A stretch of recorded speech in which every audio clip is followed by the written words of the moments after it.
उसमें भी मैं फेल हो गया। सप्लीमेंट्री में पास कर ही देते हैं ना, कुछ तो लिखा ही होगा। उसके बाद भी मेरे अंदर फेलियर और वो नहीं था, डर नहीं था कि मैं अगली बार यूपीएससी में आरएस में फेल हो जाएंगे तो हो जाएंगे।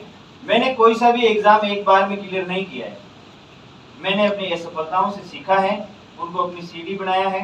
मैं एक बार प्री में फेल हुआ, फिर मैं मेंस में फेल हुआ, इंटरव्यू देके आया फिर फेल हुआ। हर बार मैंने सुधार किए हैं, लेकिन मैंने सुधार किए हैं, ये इंपॉर्टेंट है ना। जैसे मैं फेल हो रहा हूँ कोई दिक्कत नहीं, लेकिन अगली बार मैं उसी स्टेज पे नहीं हूँ।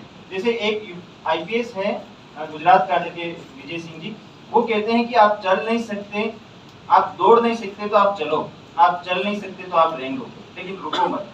आप जो आज हो कल उसमें थोड़ा बदलाव करो। तो थोड़ा थोड़ा बदलना ही बाद में आपको पूर्ण बना देता। हाँ सर, आपने ये जॉब के साथ कैसे कंटिन्यू किया? जॉब के साथ मैंने ऐसे किया कि जैसे मैंने बताया कि 2 महीने प्री से पहले मैं आता था।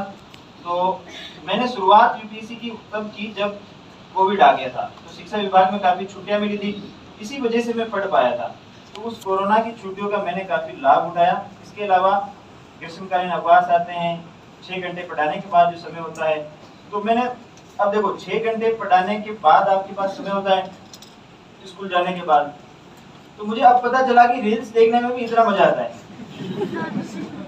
तो अगर आप उस समय को बर्बाद कर रहे हो, ठीक है, आप रील्स देख रहे हो, कुछ और देख रहे हो, कहीं जा रहे हो, तो मैं जैसे अपने मामा के घर में शादी थी वहां भी नहीं गया, दोस्तों की शादी थी तो नहीं गया, बहुत सी चीजें मिस की। मैनेज किया, स्टाफ वाले ने थोड़ा साथ दिया, वो भी मेरा काम कर लेते थे खुद कि भाई ये पढ़ रहा है चलो ठीक है।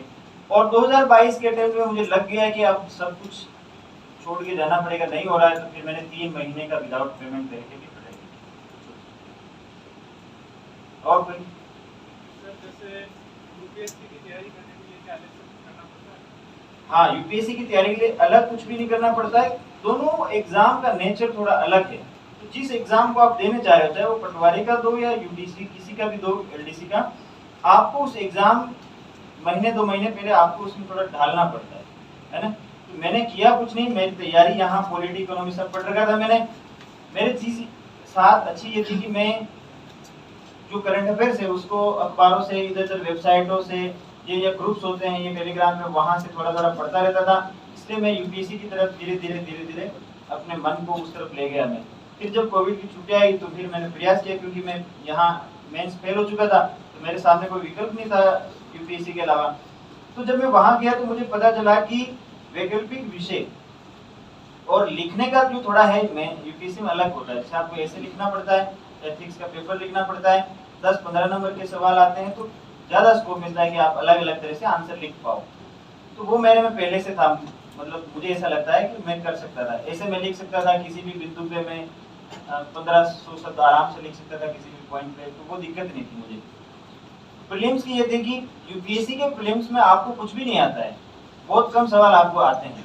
आपको अपनी एक्यूरेसी को ठीक करना होता है, ज्यादा अटेम्प्ट करने होते हैं सवाल, और कॉन्फिडेंट रहना पड़ता है। जब देखो सवाल आपके सामने है, आप उसको कैसे आंसर निकालते हो, कोई लॉजिक लगा के, कॉमन सेंस लगा के, और आप ये सोच लो कि यार ये तो कभी पढ़ाई नहीं है, मैं कैसे करूं। जैसे पिछली बार एक सवाल आया था जिसमें कथन था कि नैनो पार्टिकल प्रकृति में कहीं नहीं पाए जाते हैं, मानव निर्मित होते हैं। दूसरा कुछ ऐसे ही था कि नैनो पार्टिकल ये होते हैं वो होते हैं। 5 कथन थे, फिर नीचे ऑप्शन दे रखे थे। तो मैंने एक चीज सोची कि कॉमन, मुझे उतना नहीं पता था उसके बारे में 2021 वाले में या 20 वाले में। मैंने सोचा कि नैनो ऐसा तो कुछ हो ही नहीं सकता जो प्रकृति में नहीं पाया जाता, ज्वालामुखी विस्फोट होते हैं उससे नैनो पार्टिकल निकलते ही होंगे।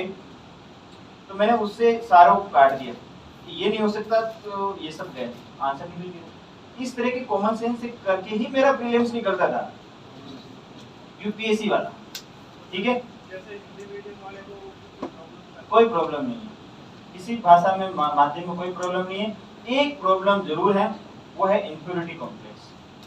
हिंदी माध्यम के बच्चे ये सोचते हैं कि वो नहीं कर पाएंगे, इसलिए वो नहीं कर पाते हैं। और सबसे बड़ी बाधा है प्रीलिम्स अगर हो गया तो फिर तो हिंदी माध्यम का रिजल्ट भी अच्छा है मेंस में, ऐसा नहीं है।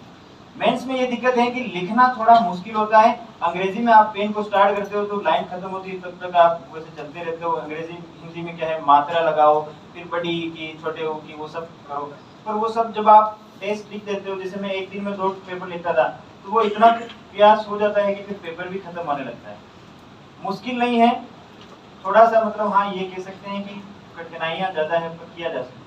सर आपने इंटरव्यू में कुछ साझा कैसा हो? मेरे इंटरव्यू के, अब यार मेरा इंटरव्यू ऐसा है कि